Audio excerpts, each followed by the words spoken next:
Is your debt causing you sleepless nights? Knock your debt out with Debt KO. And your debt won't be the only thing keeping you up at night. Debt KO, free, impartial advice on all your debt.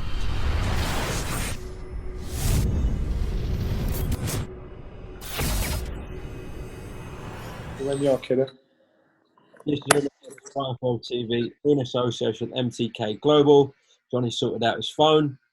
Johnny, fortunately last night we saw our very own Kell Brook get knocked out by pound-for-pound King Terence Crawford. Your thoughts on the fight itself, Johnny? First of all, we have a studio audience here. I have top trainer Ian Grant next to me, and he'll be he'll be background noise. Oh my God! Yeah, Kell last night. I actually watched it live, and he was actually not doing bad. Catching with a jab, positive work. First 3 rounds, I just thought it was a bit of a chess match, and both were waiting for the counter. That's why it was the way it was. Crawford had to adjust his style a little bit, switch from orthodox to southpaw, which I don't think would have befuddled Kell as much as it would have other fighters. I just think he'd switched quick enough to catch Kell with not sort of loop like a looping hook jab, southpaw. So usually when you box an orthodox fighter, you're used to that orthodox style. All of a sudden, when they switch and you're getting hit, you're thinking, why am I getting hit so much? You don't realise it. I think Kell probably switched off for a split second. I thought, expected him to come at him with in an orthodox stance, came at him in the southpaw stance, too sharp, too fast with that shot. Quite clean. I was actually impressed with how Kell was for the first 3 rounds, but you can't really read too much into that. I'll stick to what I said. I do think Dominic Ingle knows Kell inside out. I do think Dominic Ingle is an excellent warmonger in regards to what game plan you'd have. Sean Porter fight is a case in question. And because I know him personally, I know what he's capable of doing, and he knows Kell inside out. So maybe Dominic would have told him certain tactics or to look out for certain things. He's a good reader of the game. But that's by the by. I think Kell did. It's just one of those things. He took a gamble, and that's how he is. From what you saw of Kell last night in them opening rounds, do you think we'll see Kell come back from this, or is this the end of the road, in your opinion, Johnny? It's not really for me to write off his career, but in saying that, you've got to just use logic. So where does Kell see himself at this point onward? Does he step up?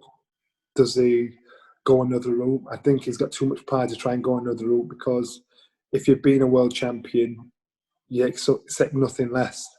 You don't think, oh, I'll try for this title, because you don't clash yourself with a world champion. So Kell would consider moving up, which is something that, again, I'm surprised he didn't make welterweight. So somebody can do domestically. Is it Liam Smith? That's available to him. But then it's about desire and want, and this is going to be a dark or a thoughtful time for Kell to decide what he wants to do, if he wants to do it. It's about desire. I personally think he'll walk away, but it'll be after a lot of soul searching for himself. Okay. And in terms of the stoppage last night, a fair one from Tony Weeks? Yes, yeah. It was a fair stoppage. It was pretty. It was quick. It was sudden. Back end of the 4th round. It was quick. It was sudden. Quick thinking.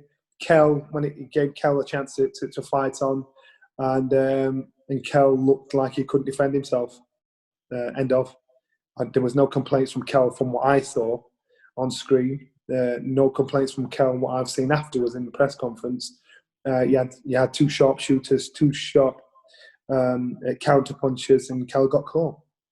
How do you think people look back at Kell's career? Obviously, won a world title, which so many boxers don't get to do. Yeah, and he did it.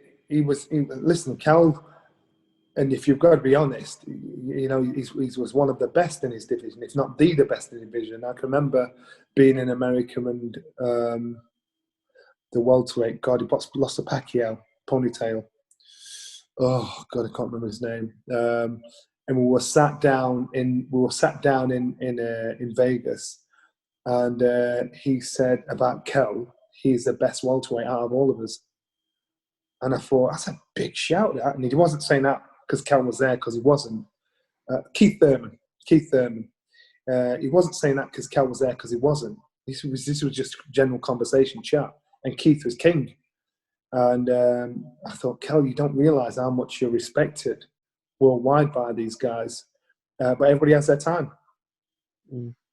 And in terms of Terence Crawford, I think the fight people want to see, of course, is Errol Spence if he comes through Danny Garcia. That's a monstrous fight, isn't it, Crawford Spence? It is. I think Crawford beat Spence. I do. I looked at Crawford and he looked good, but I didn't think I couldn't figure out a way how this guy could be beaten. He's a good fighter. I'll not get sucked into that. This guy's unbelievable, pound for pound, bollocks rubbish. He's a good fighter. But out of him and Spence, I believe he'd have the top side of Spence. I thought, shit, if this is how our night started, we're in for a good night here. And I just want to give credit to these boys because they just obviously they're coming through, but they were very, very good. No, it was a very entertaining fight. And again, you had Doherty and Cullen. Again, entertaining fight. And most gave Cullen off and expect him to get turned over in a couple of rounds.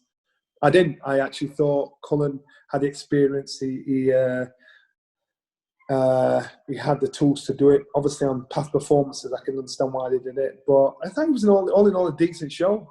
How good was Cash Farouk? Sorry? How good was Cash Farouk last night? Cash Farouk's wicked, but I think the problem's this. No, sorry, it's not. Is that a problem? I don't think so. It could be. His punch power. Because his variety was mad. This kid was on it. And I thought, if this kid could bang, and maybe because I've been spoiled and I see the smaller guys like Prince and see Mohammed touching people and they blown away. And when I watched Farouk, I thought, shit, if this kid could bang. If Eddie spoke about throwing him into a world title in the next couple of fights, I said, do it. I say, do it. But remember, he'd lost to Lee McGregor. So Lee McGregor's talking about him fighting for the European title. I think they should fight again. I think if we rate Farouk so well, we've got to therefore rate McGregor because McGregor beat him, regardless of if rumour has it, it was a contentious decision. It was a good old Scotland match, battle between them. But I rate Farouk. I think he's got to try and compensate for his lack of punch power, for his variety. It was good entertainment. Loved watching it, and he was in with a tough cookie. But still, I liked his style. And actually, style reminded me, and I'm not saying he's the Roberto Duran, he reminded me that of Roberto Duran without the punch power. Stood there, flat feet, slip. He's in position, was cool enough to sit back. He's only 4 years old. I did like what I saw. The only worry is that I just think without that concussive punch power, that style is for a young, fresh man. The older you get, the slower you're going to get. The slower you're going to get, what else you're going to depend on. But it was a good scrap. Okay, Johnny Nelson, thank you very much for IFL TV, and I'm sure we will catch you soon. Good man. UMAR, IFL, UMAR. See you later. Is your debt causing you sleepless nights? Knock your debt out with Debt KO. And your debt won't be the only thing keeping you up at night. Debt KO, free impartial advice on all your debt.